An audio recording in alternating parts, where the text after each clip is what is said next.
Hey guys, once again welcome back to my channel AP Education Hub, and today in this video we'll discuss the epic poem The Odyssey, which is written by Homer. So here in this video we'll discuss this poem The Odyssey, and let's see what are the table of contents we are going to discuss here. So first of all we'll discuss the introduction to the poet Homer, then we'll discuss introduction to this poem The Odyssey.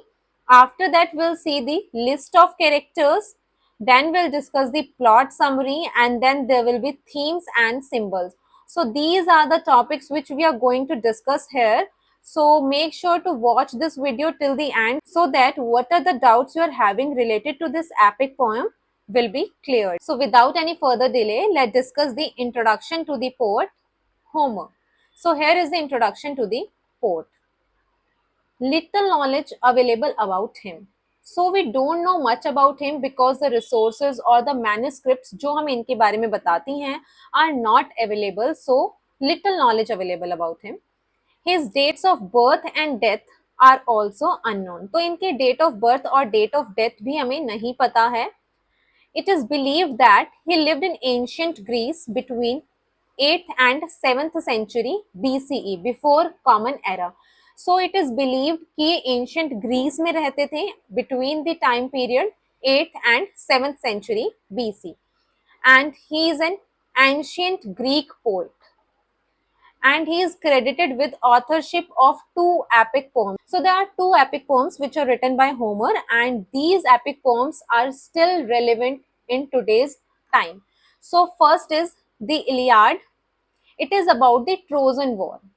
And second is the Odyssey, which we are going to discuss here in this video, which is related to journey of Odysseus home after Trojan War. So जो first poem है it is related to the Trojan War, and जो second poem है it is related after the Trojan War when Odysseus is going back to his home after the Trojan War.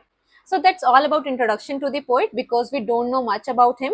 Now we'll discuss the introduction to the poem. So here is the introduction to the poem, and this poem composed between 8th and 7th century BCE and orally transmitted. So initially we don't have writing or we don't have much resources to write on that, so we transmitted this composition orally. मतलब ये composed तो हो गई थी between 8th and 7th century और उसके बाद लोग इसको orally transmit करते थे. जैसे एक ने एक को कहानी सुनाई, उसने अगले इंसान को कहानी सुनाई, तो इस तरीके से ट्रांसमिटेड होती रही. Manuscripts of this pome dates back to 10th and 11th century. So it is believed that it was composed in 8th and 7th century, but it was written between 10th and 11th century AD. मतलब लिखी बहुत बाद में गई, जो इसकी manuscripts है वो हमें काफी late milli. Ancient Greek poem with 24 books. So this poem has 24 books, sequel to Homer's other epic poem, the Iliad. I told you initially that Iliad is related to Trojan War and Odyssey is related to the journey of Odysseus after the Trojan War. तो ये इसका ही sequel हुआ कि Trojan War खत्म जब हो जाता है और उसके बाद जो Odysseus है अपने घर जब जाते हैं, तो एक तरीके से हम कह सकते हैं कि द इलियड का सीक्वेंस है. So the Iliad is about the Trojan War, as I told you, and the Odyssey is related to journey to Ithaca. Ithaca is the place जो कि इनका होम टाउन है जहां पर ये वापस जा रहे हैं after Trojan War. So this is non-linear narrative, begins in the medias res, in the middle of the action. So ये जो poem है ये कोई मतलब सीक्वेंस में नहीं हो रही है, इसका जो क्रोनोलॉजिकली नहीं हो रही है, बीच में से ही स्टार्ट हो जाती है, मिडल में से ही पोम स्टार्ट हो जाती है. कोई लीनियर इसका नरेटिव नहीं है, नॉन लीनियर नरेटिव है. And it was written in third person omniscient perspective. तो इसका पॉइंट ऑफ व्यू क्या है राइटिंग का? It is third person omniscient. So that's all about introduction to this poem. Now we'll see the list of characters. So here is the character list. We'll discuss the character list, and there are a lot of characters in this poem. So here I'm giving you a brief of the character list. So our first character is Odysseus. Odysseus is the king of Ithaca and he is the commander in the Trojan War. So जो Trojan War होता है इसमें commander होते हैं army के, and he is the hero of this epic poem. Then next character is Penelope. She is the wife of Odysseus and she is very loyal to her husband. Next character we have is Telemachus. He is the son of Penelope and Odysseus and he spends most of his youth time in the absence of his father, क्योंकि जो इसके father होते हैं वो तो Trojan war में चले जाते हैं.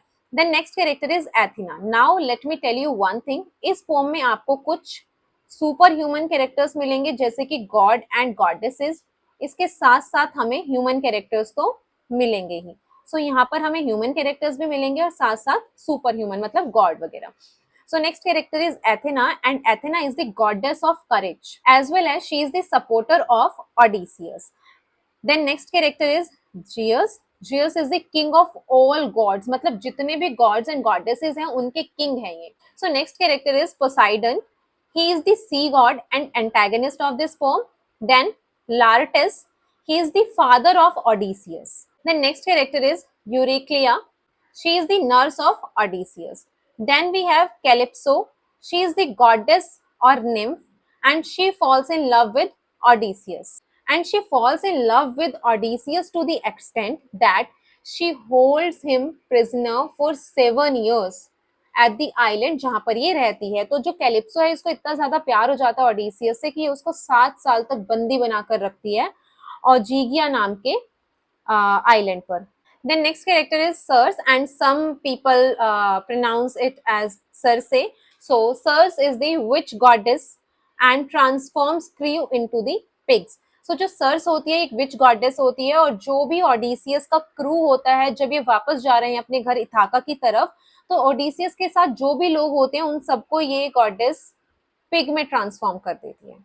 Then next character is Antinous, most arrogant suitor of पेनिलपी.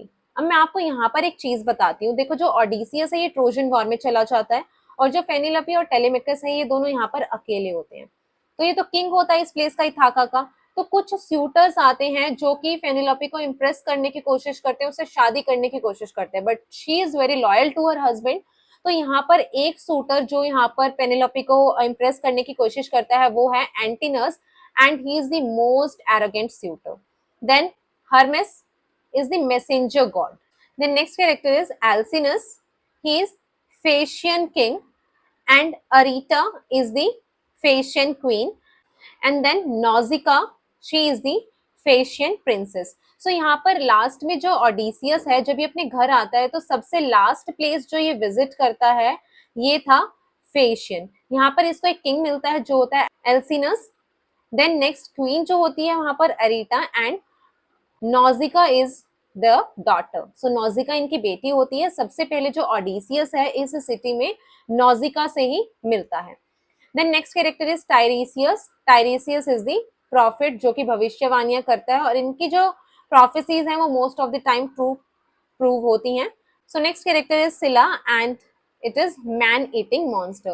So that's all about the characters and this poem has a lots of characters. यहाँ पर मैंने आपके साथ कुछ ही characters discuss करे हैं. If you guys want a detailed और complete character list जिसमें हर character के बारे में आपको चाहिए कि हाँ आप एक पैसेज का एटलीस्ट स्टांजा और एक ऐसे अपने आप से लिख पाए उस लेंथ का अगर आपको चाहिए कि मैं आपके साथ कैरेक्टर लिस्ट डिस्कस करूं then do let me know in the comment box. We will discuss each and every character of this poem as well. So that's all about the character list and now will discuss the plot summary for this poem. So the story starts 10 years after Odysseus began his journey to Ithaca and 20 years after he left Ithaca to fight in Trojan War. So how this story begins? ये story start किस तरीके से होती है? I told you that जो Odysseus है ये Trojan war में फाइट करने के लिए जाता है and he is the commander of this war. So ये स्टोरी स्टार्ट होती है इस वॉर के 20 साल बाद. मतलब जो ओडिसियस है 20 इयर्स पहले फाइट करने के लिए चला जाता है ट्रोजन वॉर में इथाका छोड़कर and 10 years after Odysseus began his journey to Ithaca. और 10 साल बाद जो Odysseus है अपनी ये जर्नी स्टार्ट करता है इथाका आने की, वापस आने की. सो आई टोल्ड यू कि जो ये पोम है ये मिडल से ही स्टार्ट होती है तो यहाँ पर ये पोम बीच में ही स्टार्ट हो रही है and there is no sequence of story. We enter in the middle of things where Odysseus is imprisoned by the beautiful nymph Calypso who falls in love with him. I told you in the character list कि जो Odysseus है इससे एक nymph को प्यार हो जाता है जिसका नाम होता है कैलिप्सो, और ये इसको वहां पर बंदी बनाकर रख लेती है।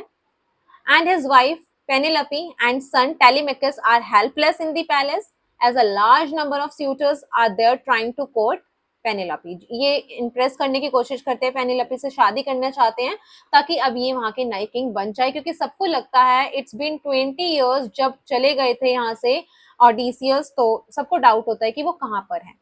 So the queen is loyal and faithful to her husband, holding hope that Odysseus may return one day. The suitors enjoy parties in the palace and drain the resources of the state. So जो ये सब लोग यहाँ पर पेनिलोपी को impress करने की कोशिश करते हैं, ये यहाँ पर पैलेस में ही आ जाते हैं, सब लोग खूब पार्टी करते हैं और जो भी यहाँ का किंग का रिजर्व है, रिसोर्सेज है, उनको डिस्ट्रॉय करने की कोशिश करते हैं और इतनी पार्टीज वगैरह यहाँ पर फुल ऑन ये लोग इंजॉय कर रहे होते हैं। So Telemachus wants to throw them out but no experience to fight. अब देखो टेलीमेकस जो है उसको बहुत बुरा लगता है कि उसकी मदर के साथ ये सब लोग, मतलब वो उसको इम्प्रेस करने की कोशिश कर रहे हैं तो उसको बुरा लगता है, but he has no experience to fight. उसे पता नहीं है कि वो इन सब लोगों से कैसे लड़ पाएगा। सो ऑडिसियस वॉन्ट, अब यहाँ पर ये वाला जो प्लॉट था ये खत्म, अब नेक्स्ट प्लॉट आ रहा है। Odysseus wants to go back to his wife and son but has no ship or crew. Odysseus वाला पॉइंट आ जाता है जहां पर कैलिप्सो ने उसको बंदी बनाकर रखा है। सो ऑडिसियस अपनी वाइफ और अपने बेटे के पास वापस जाना चाहता है, बट उसके पास ना ही तो कोई शिप है ना ही कोई क्रू है जो कि वो वापस यहाँ से जा पाए। बीच से स्टार्ट हो रही है story. So gods and goddesses of the Mount Olympus debate Odysseus future. So यहाँ पर जो गॉड एंड गॉडेसेस है ये सब यहाँ पर माउंट ओलंपस पर जहाँ पर जियस रहते हैं वहां पर ये सब डिबेट करते हैं सभी गॉड एंड गॉडेसेस कि फ्यूचर क्या होगा भाई ऑडिसियस का, क्योंकि ऑडिसियस की सिचुएशन एनालाइज कर रहे होते हैं, वहां बैठकर देख रहे होते हैं ऑडिसियस को, तो कैलिप्सो ने बंदी बना रखा है, तो सब गॉड एंड गॉडेसेस वहां पर इस बारे में बातचीत कर रहे होते हैं। So goddess Athena, strongest Odysseus supporter, decides to intervene. वो सोचती है कि भाई और तो कोई ऑडिसियस के पक्ष में नहीं बोल रहा है, but I want to save him. So she convinces Zeus to send Hermes, who is the messenger god, to extricate Odysseus from Calypso and flies to Ithaca to help Telemachus disguised as a friend of his grandfather. तो यहाँ पर क्या होता है, देखो जो एथीना है वो स्ट्रॉन्गेस्ट सपोर्टर होती है ऑडिसियस की, और वो सोचती है कि ऑडिसियस को हमें बचाना होगा। तो जो जियस होते हैं king of God and goddesses, वो उनको कन्विंस कर लेते हैं किस तरीके से कि हमें ऑडिसियस को बचाना है, और आप एक काम करिए, जो मैसेंजर गॉड हर्मेस हैं उनको भेज दीजिए कैलिप्सो के पास, और कैलिप्सो को, हर्मेस को बोलो कि कैलिप्सो को वो वहां जाकर बोले कि आप ऑडिसियस को छोड़ दीजिए। इतने में जो एथीना है वो खुद क्या करती है, वो खुद चली जाती है इथाका, और इथाका जाकर जो ऑडिसियस का बेटा होता है टेलीमेकस, उसके पास जाती है, वो अपने आप को डिस्गाइज कर जाती है, उसके ही ग्रैंडफादर के फ्रेंड के रूप में वो अपने आप को ट्रांसफॉर्म कर लेती है और टेलीमेकस से जाकर वहां बात करती है, उसको कुछ चीजें बताती है। So disguised Athena prepares Telemachus to set out to Pylos and Sparta in search of Odysseus and convinces him to call a meeting of the assembly to reapproach the suitors.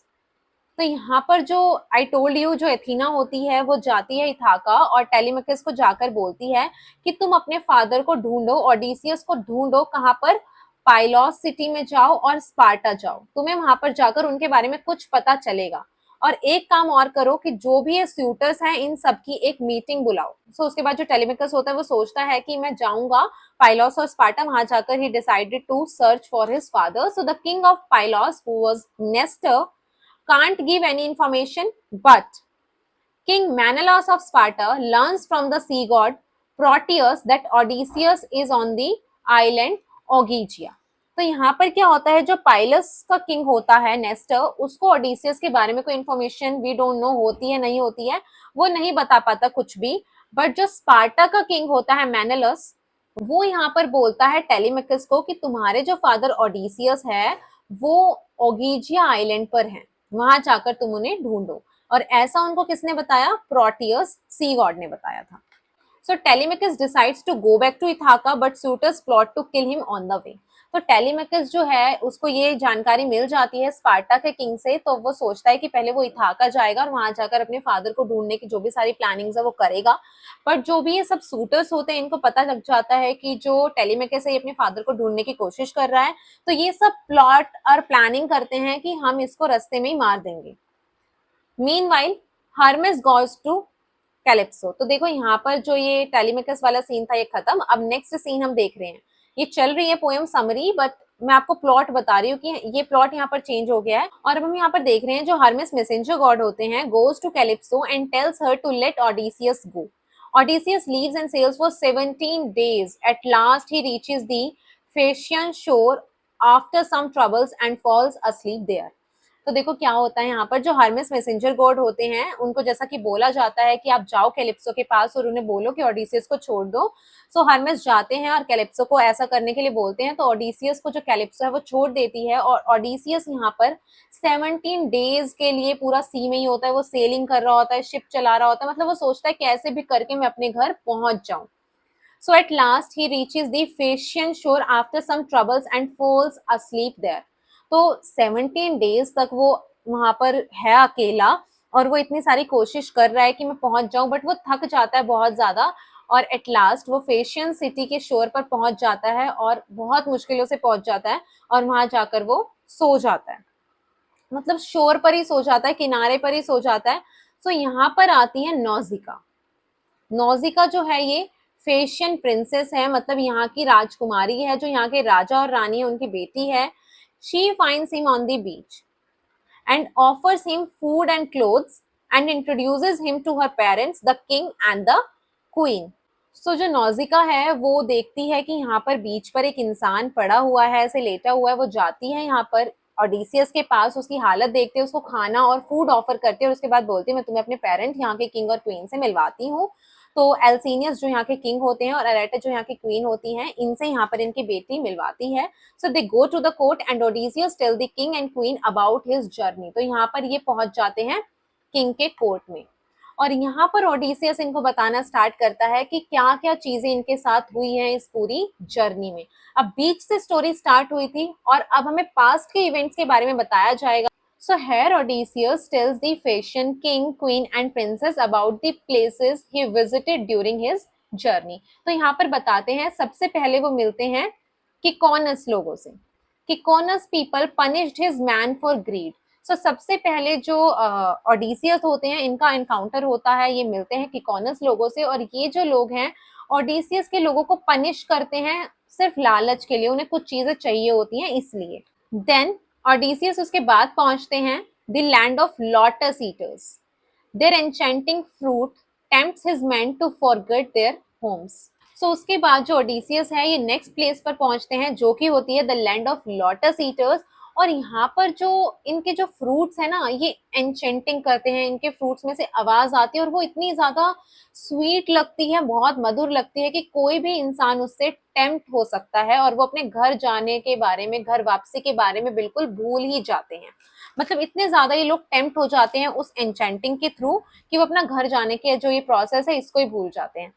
And then Odysseus tells how he blinded Cyclops Polyphemus, who called his father Poseidon to avenge him. उसके बाद जो Odysseus है ये बताते हैं कि यहाँ पर ये एक इंसान को अंधा कर देते हैं जिसका नाम होता है साइक्लोप्स पॉलीफेमस। और जो साइक्लोप्स पॉलीफेमस होते हैं ये यहाँ पर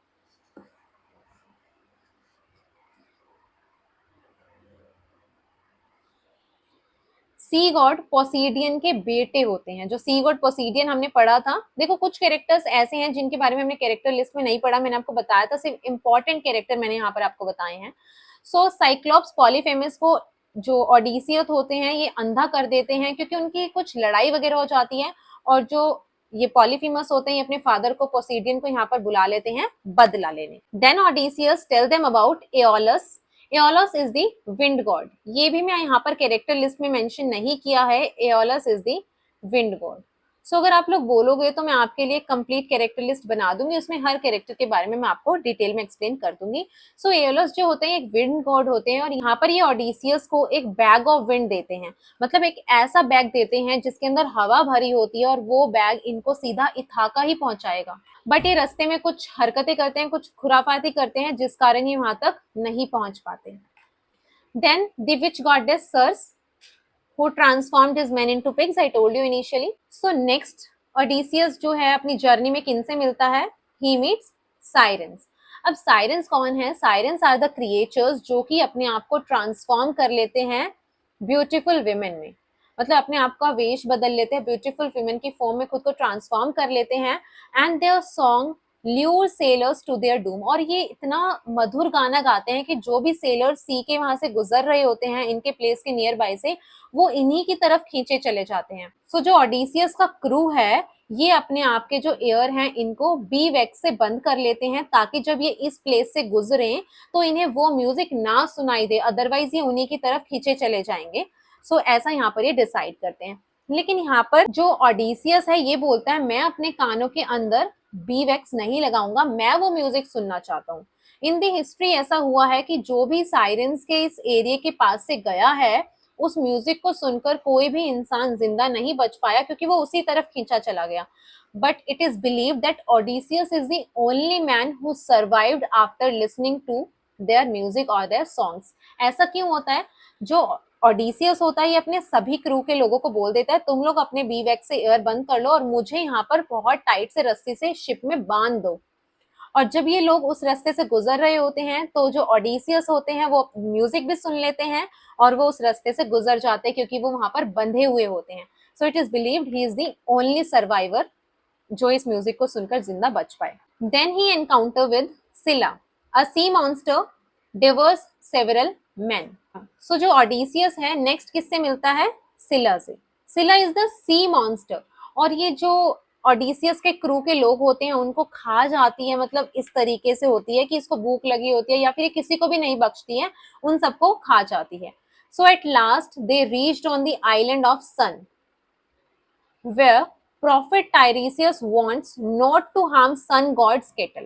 उसके बाद एट लास्ट ये पहुंचते हैं island of the sun god, और यहाँ पर इनको मिलते हैं प्रॉफिट टाइरेसियस। अब टाइरेसियस जो है इनकी कोई भी ऐसी प्रोफेसी नहीं है जो सच ना हो। सो टाइरेसियस इनको वार्न करते हैं कि तुम लोग सन गॉड के आइलैंड पर आ गए हो but make sure to not harm sun god's cattle. तो ऑडिसियस तो डिसाइड करता है कि ठीक है हम उनको नहीं करेंगे harm, but his man kill and cook a few when he was asleep। लेकिन जो ओडिसियस के क्रू के कुछ लोग होते हैं वो देखते हैं कि ओडिसियस तो सो गया है और वो सन गॉड के कुछ केटल्स को मार देते हैं और उनको पकाकर खा लेते हैं जब ओडिसियस सो रहा होता है। So at sea Zeus strikes ship with lightning killing all except Odysseus। So यहाँ पर ये भविष्यवाणी पहले ही हो गई थी टाइरेसियस के through, to not harm sun god's cattle, otherwise आपको उसके कॉन्सिक्वेंसेस झेलने पड़ सकते हैं। लेकिन ओडिसियस का जो क्रू था ये उस चीज को फॉलो नहीं करता है, और जब ये वापस जा रहे होते हैं जो भी कुछ बच्चे कुछ लोग बचे थे, क्योंकि देखो हर एक प्लेस पर इनके साथ ऐसा हुआ है कि हर प्लेस पर यहाँ पर कुछ लोग मर गए, यहाँ कुछ लोग खत्म हो गए, यहाँ कुछ लोग मर गए, तो यहाँ पर सन गॉड के आइलैंड पर जो भी कुछ लोग पहुंचते हैं उनमें से भी जब ओडिसियस अपनी ये जर्नी स्टार्ट करता है नेक्स्ट प्लेस के लिए, सब मर जाते हैं एक्सेप्ट ओडिसियस, क्योंकि प्रोफेसी तो सच होनी थी और जो जियस थे वो इस चीज से बहुत ज्यादा गुस्सा हो रखे होते हैं और वो बहुत ज्यादा लाइटनिंग होती है और सब लोग मर जाते हैं except Odysseus. So he floats to Calypso island, lives there for 7 years in captivity. So Odysseus जो है लास्ट में कैलिप्सो आइलैंड पर पहुंचते हैं और इसके बाद ये फेशियन सिटी पहुंचेंगे जहां पर ये सारी चीजें बता रहे हैं यहाँ के किंग क्वीन और प्रिंसेस को, उसके बाद ये इस प्लेस पर पहुंचेंगे। तो ओडिसियस बताते हैं कि फिर मैं पहुंचता हूँ कैलिप्सो आइलैंड पर और वहां पर जो ये ब्यूटीफुल निम्फ होती है, गॉडेस होती है, she falls in love with me, और वो मुझे वहां पर 7 साल के लिए बंदी बनाकर रखती है। तो ये उनका पूरा जर्नी था।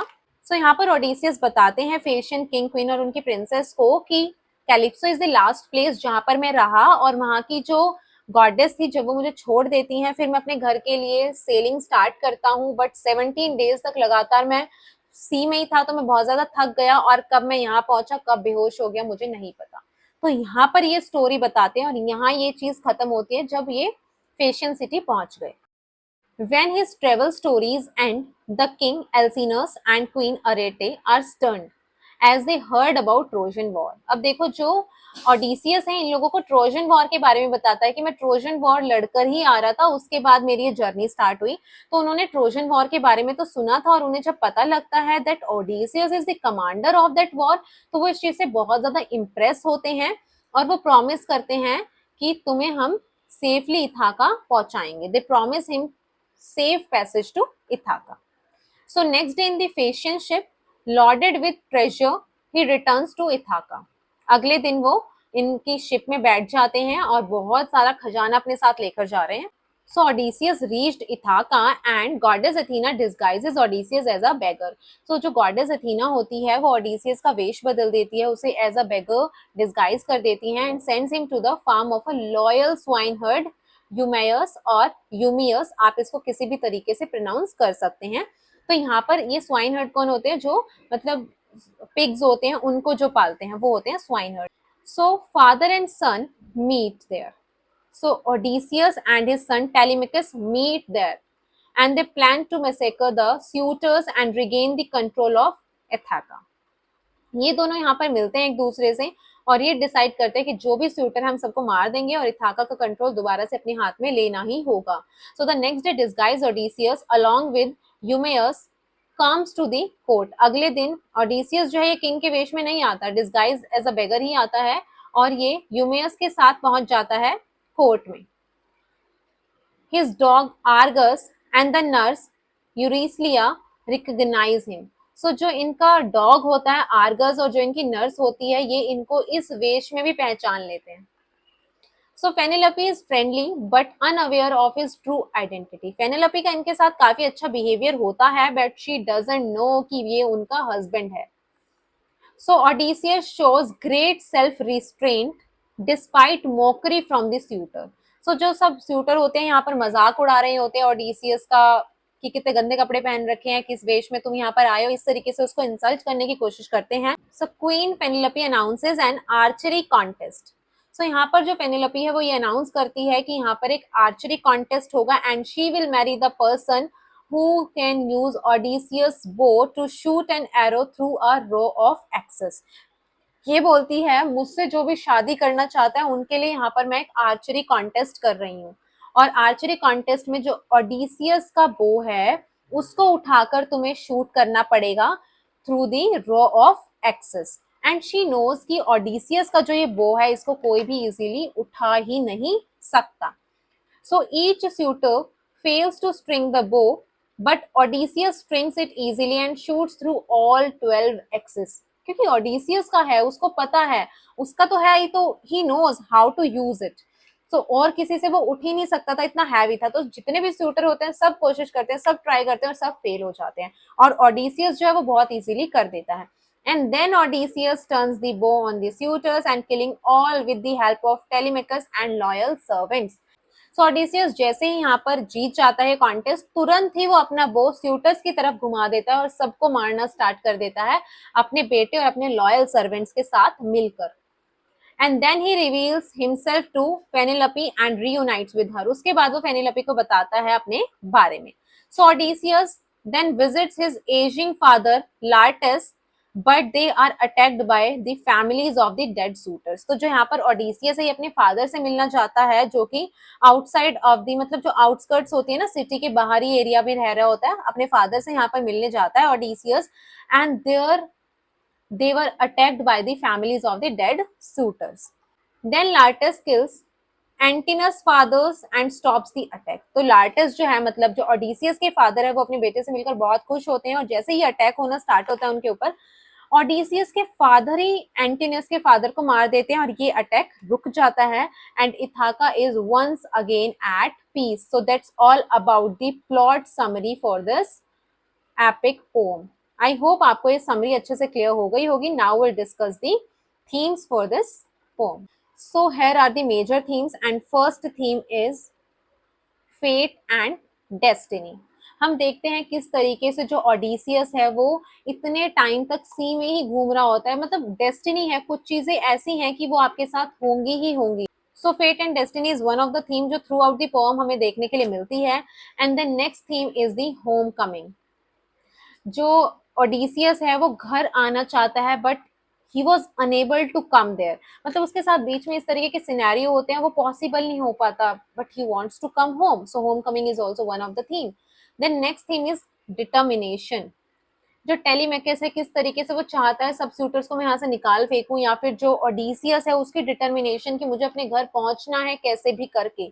सो determination is also one of the theme. And then hospitality. Next theme is loyalty, as we have seen that Penelope is very much loyal to her husband. Then authority and power. Authority and power एक ऐसी चीज है जिसके लिए हर बंदा, हर इंसान crave करता है, मुझे अथॉरिटी चाहिए, मुझे पावर चाहिए. But once when that person gets that authority and power, उसे संभालनी भी नहीं आती है. सो अथॉरिटी हम देखते हैं किस तरीके से बहुत सारे सूटर्स होते हैं जो कि यहाँ पर इथाका के पैलेस में आ जाते हैं, वो वहां पर रूल करना चाहते हैं, but none of the person जो ऐसा हो जो उस अथॉरिटी या पावर को संभाल सके. Then next theme we have seen is the revenge and justice. जो ओडिसियस है जब वापस आ जाते हैं किस तरीके से रिवेंज लेते हैं सबसे. एंड देन जो सी गॉड के बेटे होते हैं उनको यहाँ पर ब्लाइंड कर देते हैं ओडिसियस, तो सी गॉड भी यहाँ पर रिवेंज लेने आते हैं. So see revenge and justice is also one of the theme. And next theme is disguise. Initially, Athena disguises herself as a friend of Telemachus' grandfather, and then वो disguise कर देती हैं Odysseus को as a beggar. So disguise is also one of the themes. So that's all about the theme, and there are other themes in this poem as well. So you can find them and let me know in the comment box as well. So here are the key symbols, and first symbol is Ithaka. सो यहाँ पर इस pome में आपको बहुत सारे symbols देखने के लिए मिलेंगे. एंड फर्स्ट सिंबल इथाका क्या सिंबलाइज कर रहा है? Ithaca symbolizes the home. मतलब आप अपने घर जब जाना चाहते हो वो क्रेविंग जो होती है. So Ithaca symbolises home, family and identity. जब आपसे कोई आपका घर, if just suppose or imagine if you are living outside India and someone you meet there जो कि यहीं से बिलोंग करता है, सो आपको मतलब फैमिली जैसा फील होता है, आइडेंटिटी आपकी मैच कर जाती है, तो you feel like home there. So Ithaca is the symbol which symbolises home, family and identity. Then next symbol is the suitor, and they symbolizes the chaos and disorder. वो वही कर रहे हैं और कुछ कर भी नहीं रहे हैं. Then next symbol, the sea. Sea symbolizes the unpredictability of life. देखो जब आप सी में होते हो आपको पता नहीं है कब वेव्स आ जाएं, कब वहां पर किस तरीके का मौसम हो जाए. We don't know. So the weather and the sea is very unpredictable. Same as the life. Life is very unexpectable or unpredictable. We can't predict कि next moment हमारे साथ क्या हो जाए. So sea symbolizes the unpredictability of life. Next symbol is Odysseus bow which symbolises the strength and skill. की strength चाहिए भाई उसको उठाने के लिए और स्किल तो चाहिए ही चाहिए. And then next symbol siren's song which symbolises temptation and danger. कि अगर आप उस सॉन्ग को सुनोगे आप इतने ज्यादा टेम्प्ट हो जाओगे, आप उसकी तरफ खींचे चले जाओगे और वहां पर है खतरा, danger. So it symbolizes temptation and danger. So next symbol is the Cyclops cave and it symbolizes the savagery and imprisonment. Savagery is the very cruel behaviour, violent behaviour, इस तरीके का बिहेवियर या फिर इम्प्रिजनमेंट ये symbolise करता है. The next symbol is disguise and disguise symbolises the deception and strategy. After that Athena's guidance, and Athena's guidance symbolizes the divine intervention कि किस तरीके से अथीना यहाँ पर पूरा इंटरवीन करती है. So next symbol we have is Penelope's web, and it symbolizes the loyalty and patience कि किस तरीके से जो Penelope है अपने आसपास पूरा एक वेब क्रिएट कर लेती है that I don't want to marry someone else because she is very loyal and patient. So that's all about the themes, and I hope आपको जो ये poem है The Odyssey अच्छे से clear हो गई होगी. And still if you guys are having any doubt then do let me know in the comment box. Also you can contact me on Instagram, Facebook page, WhatsApp and Telegram. I'll provide the link of all the four in the description box and do follow me there. So I hope आपको video पसंद आई होगी. अगर video पसंद आई तो video को like करें, comment करके बताएं कैसी लगी, अपने फ्रेंड्स के साथ जरूर शेयर करें. And do subscribe to my channel and do let me know in the comment box which novel or which poem should be discuss next. Thank you so much.